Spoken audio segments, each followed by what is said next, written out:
Vamos a abrir por favor nuestras Biblias en el libro de los Hechos, capítulo 6.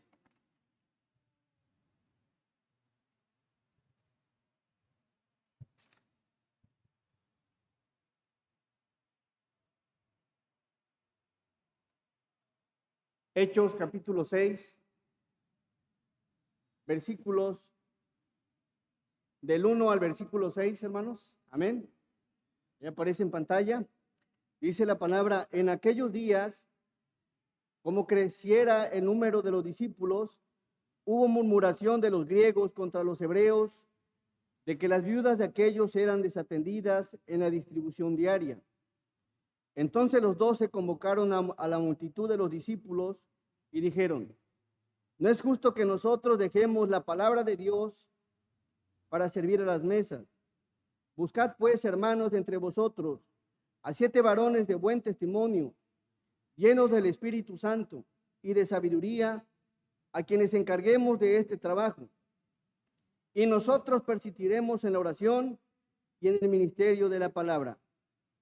Agradó la propuesta a toda la multitud y eligieron a Esteban, varón lleno de fe y del Espíritu Santo, a Felipe, a Prócoro, a Nicanor, a Timón, a Parmenas, a Nicolás, prosélito de Antioquía, a los cuales presentaron ante los apóstoles, quienes orando les impusieron las manos.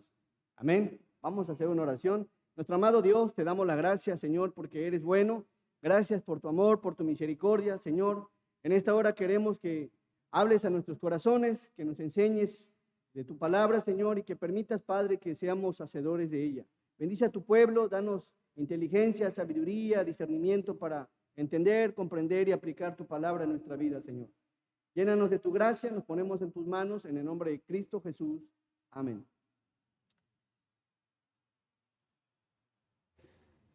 El tema de la enseñanza, hermanos, es diáconos en la iglesia apostólica.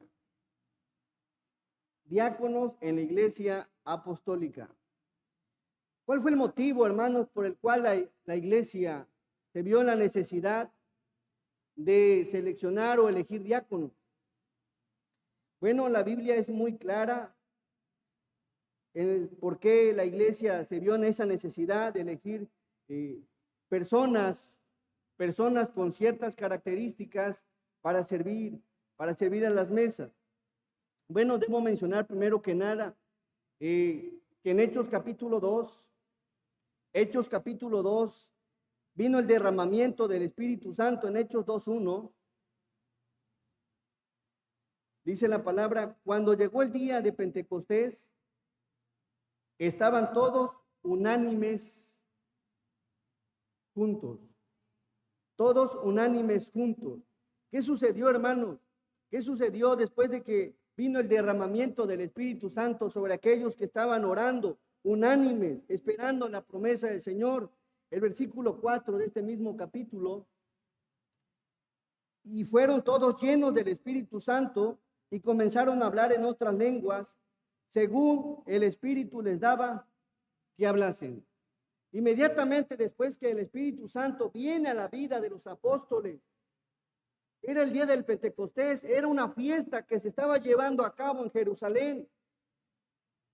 Y en ese momento había tantos judíos que venían de todos lados.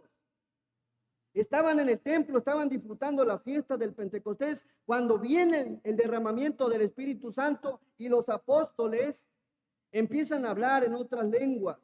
El asunto es que cada uno les entendía porque todos glorificaban al Señor. ¿Qué sucede en ese momento? ¿Qué sucede principalmente con el líder de los apóstoles? Hechos 2:22. Pedro se levanta, hermanos. Pedro se levanta y empieza a predicar con poder.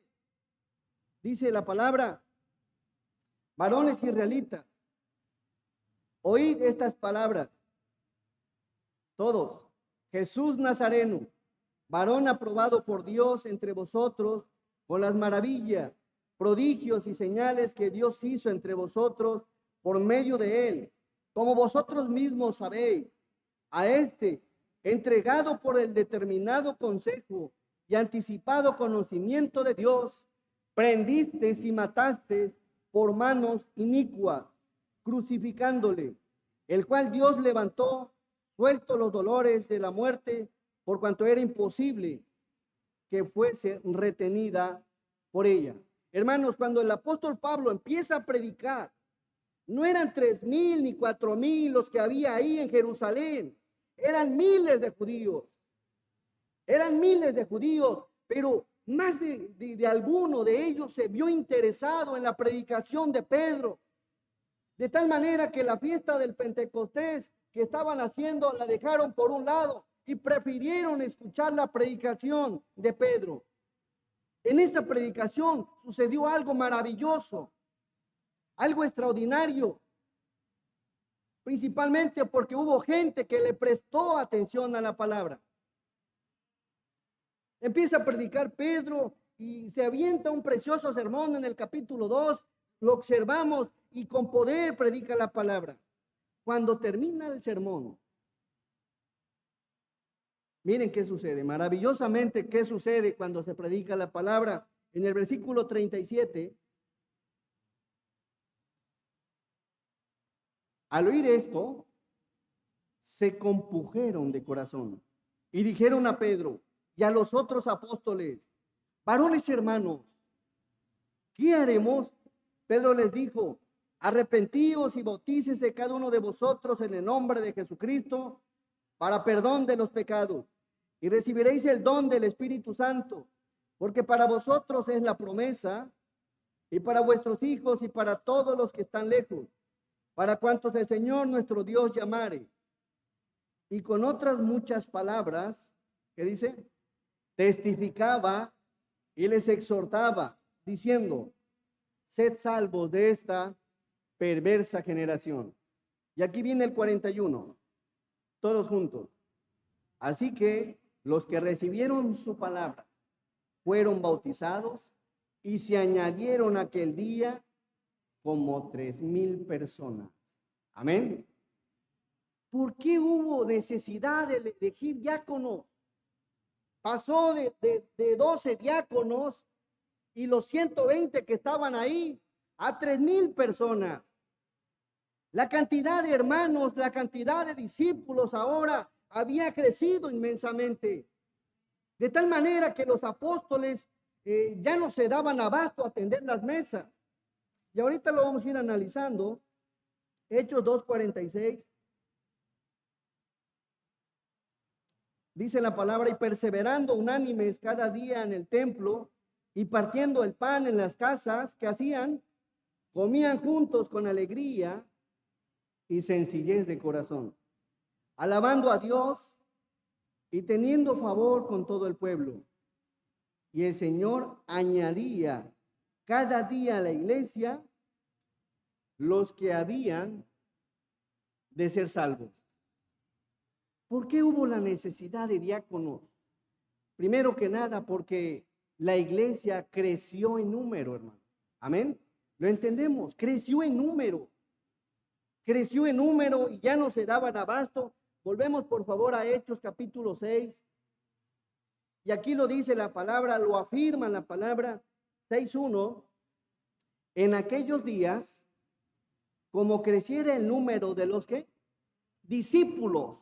Hechos capítulo 6, del 1 al 6, habla de la elección de los diáconos. Y aquí nos dice el primer texto, la primera parte, ¿por qué es que se eligen los diáconos? Principalmente porque había crecido el número de discípulos en la iglesia. Ahora, ¿qué sucedió cuando la iglesia fue creciendo?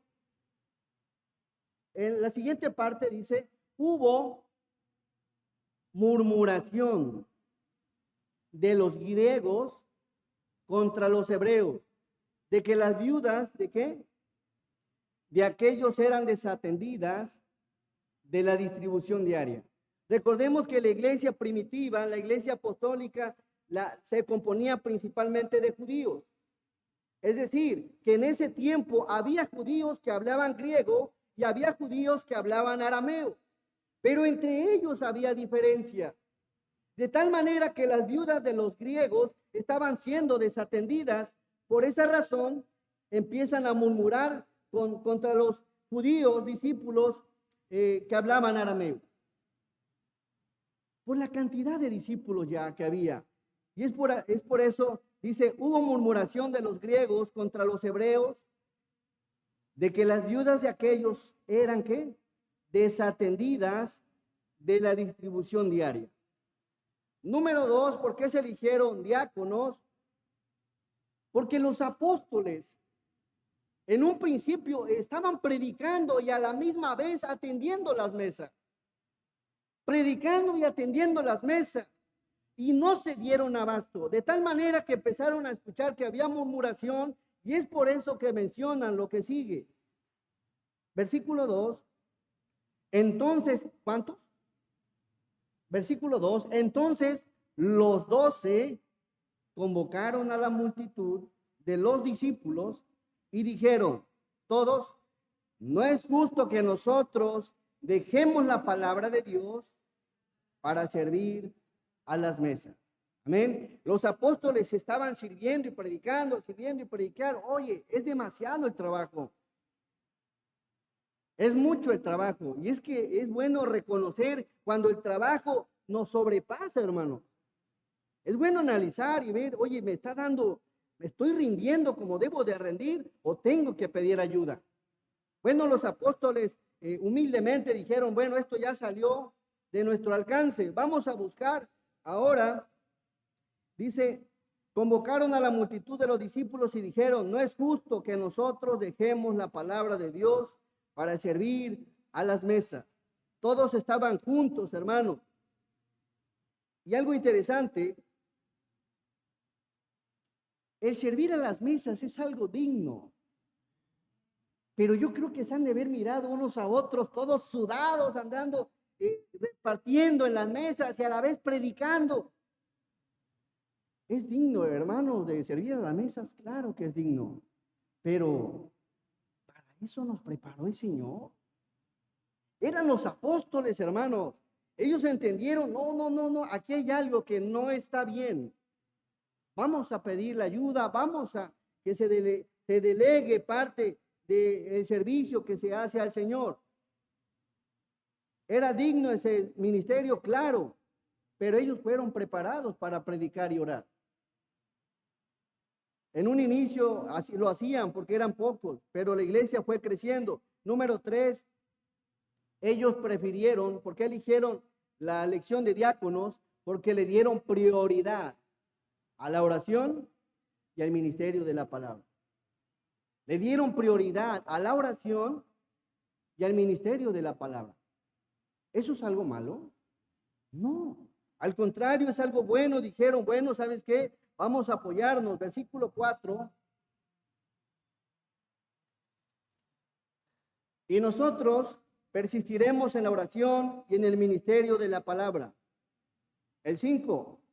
Agradó la propuesta a toda la multitud y eligieron todos a Esteban, varón lleno de fe y del Espíritu Santo, a Felipe, a Prócoro, a Nicanor, a Timón, a Parmenas y a Nicolás, prosélito de Antioquía, a los cuales presentaron ante los apóstoles, quienes orando les impusieron las manos. ¿Cuántos eligieron?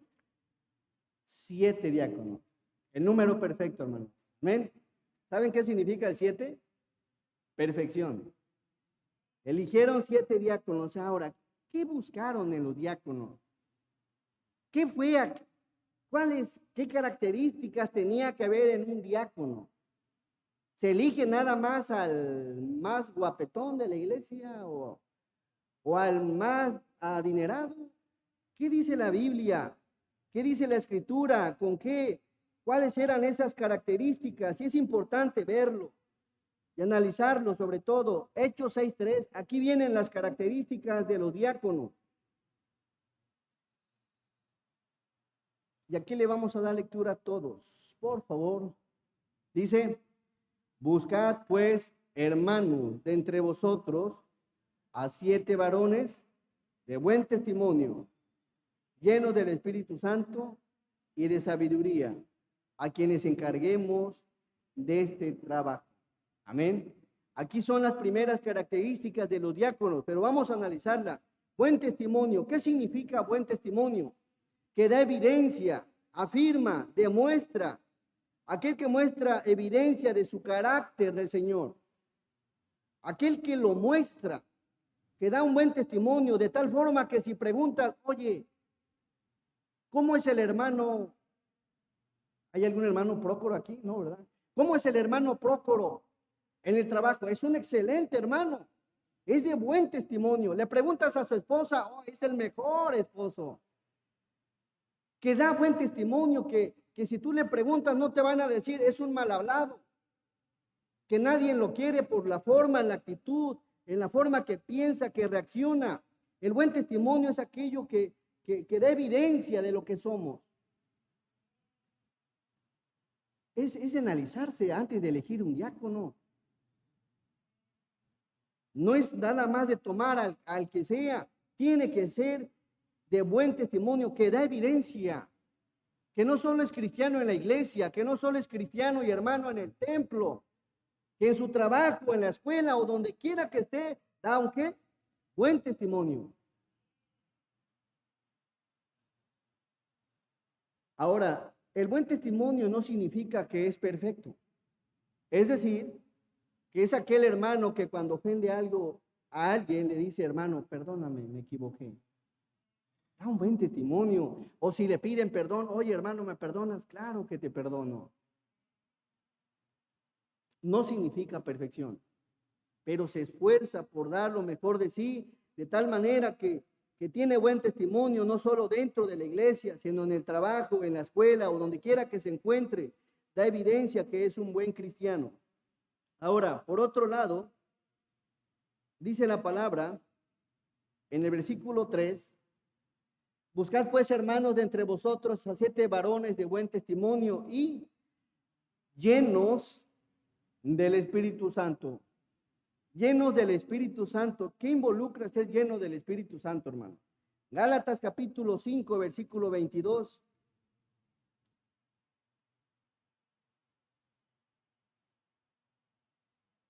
Gálatas capítulo 5. Dice la palabra, más el fruto del Espíritu, ¿qué es? Es amor, gozo, paz, paciencia, benignidad, bondad, fe, mansedumbre, templanza. Contra tales cosas que no hay ley. Todas estas cosas juntas en un hermano. ¿Es fácil encontrar una persona lleno del Espíritu Santo? No, hermanos. ¿Lo entendemos? No es fácil. No es de decir, aquel me cae bien, aquel lo elijo. No es así. La iglesia es del Señor. Y tenemos una gran responsabilidad con el Señor. Se tratan cosas espirituales en la iglesia, cosas meramente del Señor. Por eso debemos de ser sabios para poder elegir y con cierto temor decirle, Señor, espero, anhelo hacer lo que tú quieres, elegir al que tú quieres. Esa debe ser la mentalidad de la iglesia, de elegir a aquella persona que Dios anhela. No la que yo quiera o el que me cae bien, sino el que Dios quiera. Vos, dice el amor, tiene que ver que ame a Dios, que ame a la iglesia, que ame a los hermanos, que no haga excepción de personas, porque ha entendido que cada persona es miembro del cuerpo del Señor. Que ame la iglesia, que ame la obra, que se deleite, que ame la palabra, que ame su relación con el Señor. Amor. Una persona llena del Espíritu Santo no deja de estar orando, no deja de leer la palabra, pues por eso es lleno del Espíritu Santo. Amén.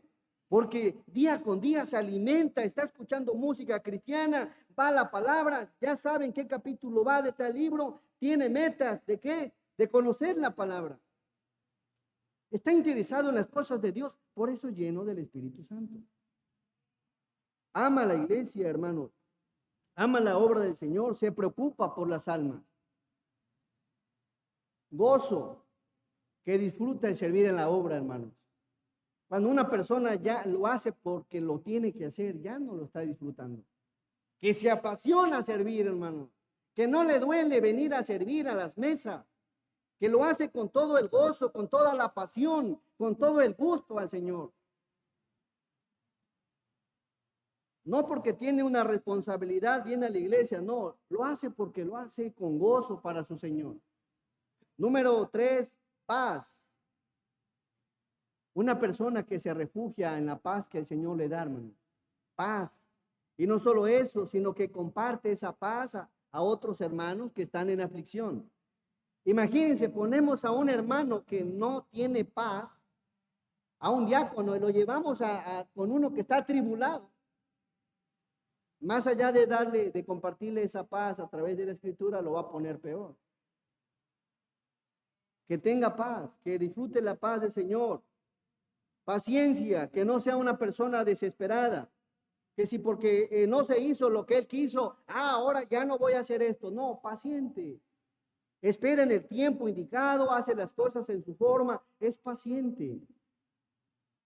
Las cosas en la iglesia, hermanos, se tienen que hacer con paciencia, siempre teniendo discernimiento de las cosas que se van a hacer en su tiempo. Paciente, es lo que menciona la Escritura. También vemos que viene benignidad. Tiene que ver con aquello que es compasión, amable, integridad, gentileza, bondad, que sea compasivo, misericordioso con los hermanos de la iglesia. Ten cuidado, ¿a qué más elegir? Que sea misericordioso con cada uno de ustedes, hermanos. Amén. Que sea misericordioso, que tenga ese sentir de querer ayudarte, de querer fortalecerte, de querer estar al pendiente también de ti, de que si te sirve la mesa no te avienta el plato, que te ame. Por eso es importante tener en mente la elección de un diácono. La fe, qué importante es que sea de fe, hermano. Hebreos 11:1 dice, es pues la fe, la certeza de lo que se espera, la convicción de lo que no se ve. Un hombre de fe que le crea a Dios, que verdaderamente le crea a Dios, que esté en su trinchera y que nada lo mueva porque le crea a Dios. Aquellos que dicen caerán a mi lado 1000 y 10,000 a mi diestra, pero mejor me voy. No, si van a caer 1000 y 10,000 a mi diestra, es porque aquí me voy a mantener. ¿Entendemos lo que es la fe? Mas a ti, dice, no llegará. Eso es la fe, creerle a Dios. Creerle al Señor aunque no le podamos ver. La mansedumbre y templanza, que es una persona mansa y humilde. Tranquilo, que tome los problemas con serenidad y firmeza. Hermanos, la mansedumbre tiene que ver con esa tranquilidad del hermano, que si hay un problema con el otro, no quiere arreglar los problemas como paqueado. Que sea templante, que sea tranquilo para hablar, que se refugie en la palabra y que si va a hablar con algo con el hermano, ¿sabes qué, hermano? Mira, ni tú ni yo vamos a la palabra. Y que sea la palabra la que nos hable. Cuando una persona mueve la escritura, ahí nos dimos cuenta que hicimos una mala elección. Amén. Hermanos, la Biblia es la única regla de fe y práctica que el cristiano debe de tener, hermano. Así que la Biblia nos debe de mandar. Cuando se mueve la escritura, indudablemente hicimos una mala elección. Hechos 6:3. Buscad pues, hermanos, de entre vosotros a 7 varones de buen testimonio, llenos de ¿qué? Del Espíritu Santo y de sabiduría, a quienes encarguemos de este trabajo. Dice la palabra que el principio de la sabiduría es el temor de Jehová. El temor de Jehová es el principio, hermanos, y la esencia de la sabiduría. Una persona sabia, veíamos hace un par de semanas entre lo que es conocimiento, inteligencia y sabiduría. Y sabiduría es andar en los preceptos del Señor. Eso es ser sabio. El mismo texto, Proverbios 1:7, dice, los insensatos, por favor, Proverbios 1:7.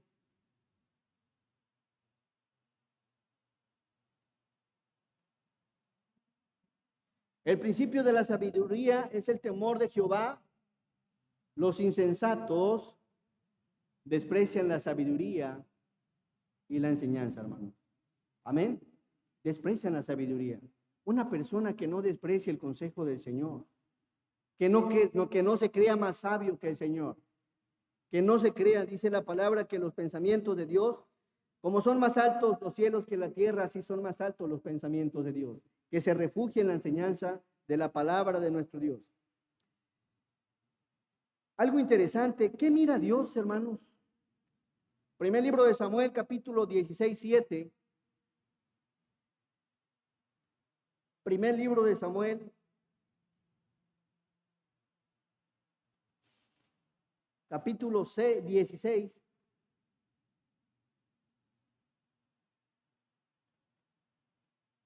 Versículo 7.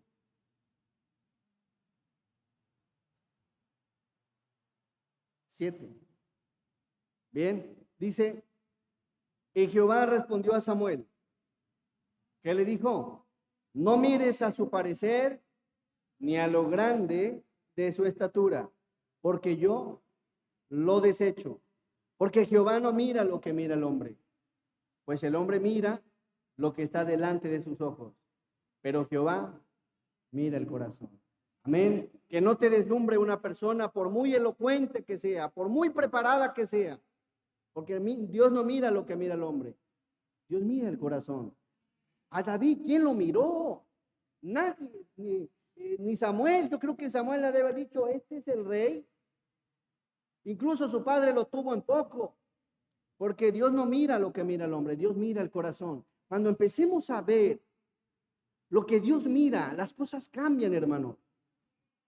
Esforcémonos y pidámosle al Señor mirar lo que Él mira. Por otro lado, hermanos, miren qué dice, por favor, Hechos 4:13.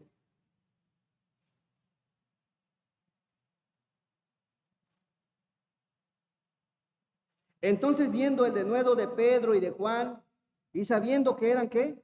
Hombres sin letras y del vulgo, se maravillaban y le reconocían que habían estado con Jesús. Amén. Ahora, no es una regla que tenga que ser una persona que no sea preparada. Si no es preparada académicamente, no hay problema, pero con que cuente con estas cualidades que vemos en la Biblia, son suficientes. Pero si hubiera una persona que está preparada y cuenta con esto, también está bien. Vemos aquí que Pedro los tenían en poco. ¿Por qué? Porque no habían estudiado. Pero no necesitamos tanta preparación académica para servir a las mesas, sino de la palabra del Señor. Amén. Sino de la palabra del Señor. Al mismo Señor Jesús decían, ¿a poco de Nazaret saldrá algo bueno? Tenía que ver con el lugar, tenía que ver con que no tenían estudios, tenía que ver con la apariencia. Pues es que Dios no mira lo que mira el hombre. Por otro lado, hermanos, una carta escrita a Timoteo en el 63 al 66 después de Cristo. Primera carta a Timoteo 3:8.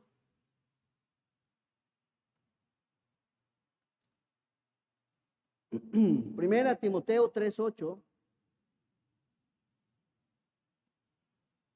Aquí vienen otras características. Dice la palabra, los diáconos asimismo deben de ser honestos, sin doblez, no dados a mucho vino, no codiciosos de ganancias deshonestas, hermanos. Honestos tiene que ver con que sean decentes, sinceros, virtuosos, sin doblez. Aquí, ¿por qué usa el apóstol Pablo la palabra sin doblez? Él cuando hacía tiendas, había un pequeño doblez que era parte de la tienda. Incluso las camisas, los pantalones, los vestidos, las faldas tienen un doblez que no se ve pero que son parte de ello. Quiere decir que sea sin doblez, que tal como sea la iglesia, sea en su casa, donde nadie lo ve, que sea el mismo, sin doblez, no dados a mucho vino. En ese tiempo, hermanos, era común esa bebida, el vino, como hoy en día el café, y también dice la escritura que lo usaban como algo medicinal. 1 Timoteo 5:23.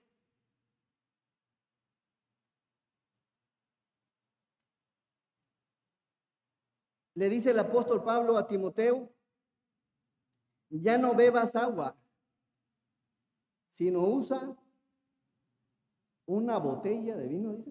No, dice un poco de vino. Amén. Un poco. Era medicinal, claro que era medicinal de vino por causa de tu estómago y de tus frecuentes enfermedades.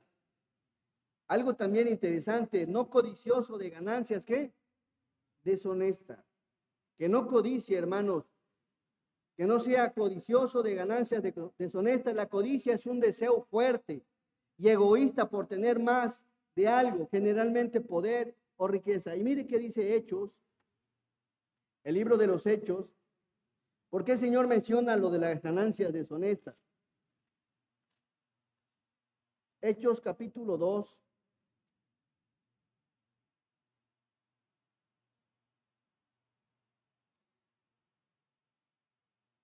Perdón, capítulo 4, versículo 36.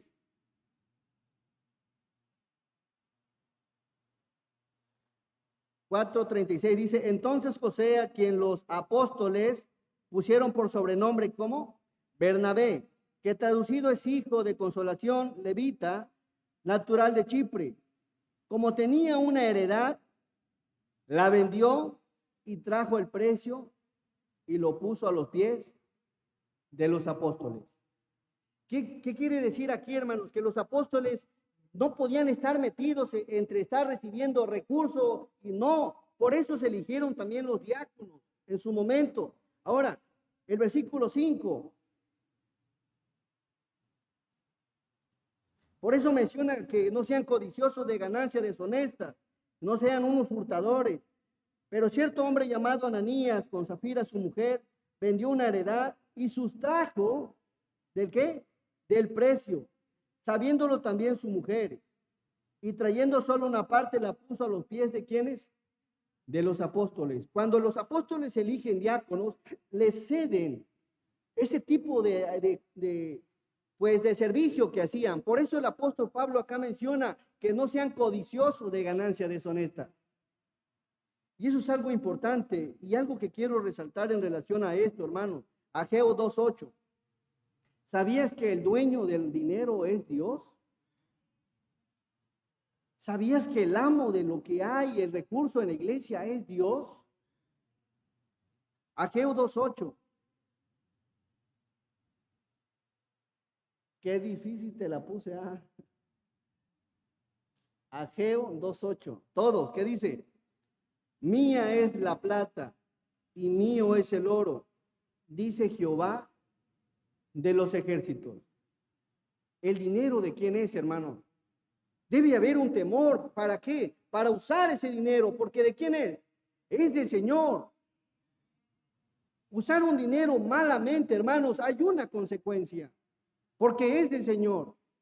Por eso el apóstol Pablo dice: hey, que no sean codiciosos de ganancias deshonestas. Porque el dinero que hay en la iglesia, indudablemente, es del Señor.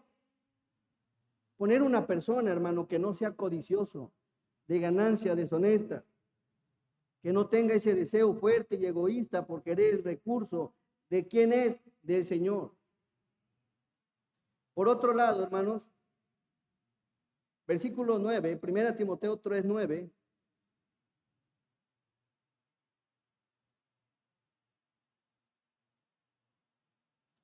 Que guarden el ministerio de la fe con limpia conciencia. La verdad debe estar unida a una conducta de vida, hermano. La verdad debe estar unida a una conducta de vida. Yo no puedo decir, enseñar una cosa y ser otra en mi casa. Lo mismo un diácono, no puede mostrar una cosa aquí y allá afuera hacer otra.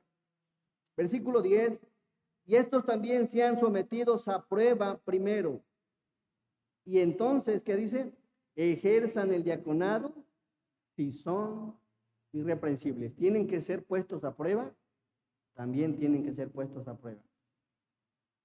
El 11 está hablando en relación a las mujeres, esposas de los diáconos. Las mujeres asimismo sean ¿qué? Honestas, no calumniadoras, sino sobrias, fieles en todo. Ahí les está hablando a las esposas de los diáconos. Versículo 12, los diáconos sean marido de una sola mujer, que gobiernen bien sus hijos y sus casas, que tengan a sus hijos en sujeción en sus casas, que tengan su familia en orden, hermanos. Lo mismo que pide para los pastores, que gobiernen bien su casa, que se sujeten, que sean hijos cristianos, que den buen testimonio también. Por otro lado, el versículo 13, porque los que ejercen bien el diaconado ganan para sí un gran, honroso y mucha confianza en la fe que es en Cristo Jesús. Ser diácono es un privilegio, hermanos.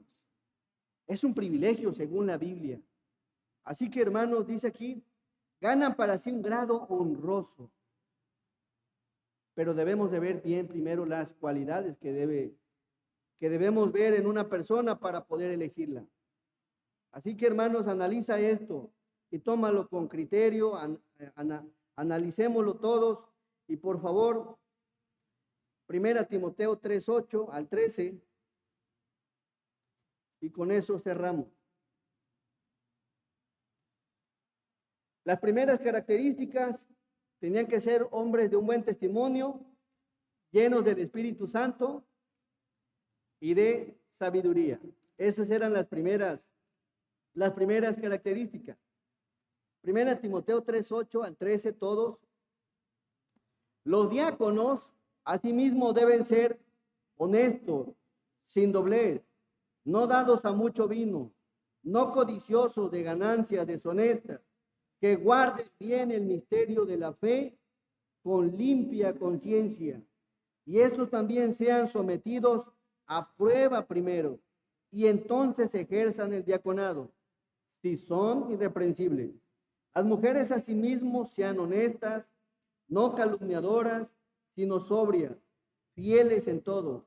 Los diáconos sean maridos de una sola mujer, y que gobiernen bien sus hijos y sus casas, porque los que ejercen bien el diaconado ganan para sí un grado honroso y mucha confianza en la fe que es en Cristo Jesús. Amén. Dios les bendiga, hermanos. Qué importante es que haya una buena elección.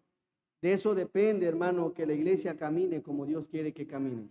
Amén. Así que oremos mucho, hermanos, por favor, por cada una de las decisiones que se tomen en la iglesia.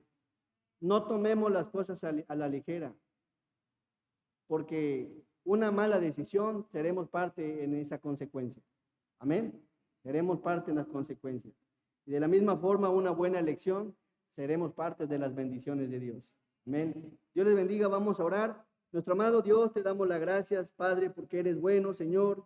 Bendice tu palabra, Señor. Bendice a cada hermano o hermana que ha dispuesto su corazón, Señor, de venir a escucharte. Padre, permite, Señor, que crezcamos en la fe, que crezcamos espiritualmente, Señor, que nos deleitemos en tu palabra, Señor. Y Padre, ayúdanos, danos discernimiento, inteligencia y sabiduría para tomar buenas decisiones, Señor. Todo lo bueno viene de ti, Señor. Así que ayúdanos a elegir de acuerdo a tu palabra y de acuerdo a tu gracia. En el nombre de Cristo nos ponemos en tus manos. Amén. Muchas gracias, hermanos. Dios les bendiga. Vamos a cortar.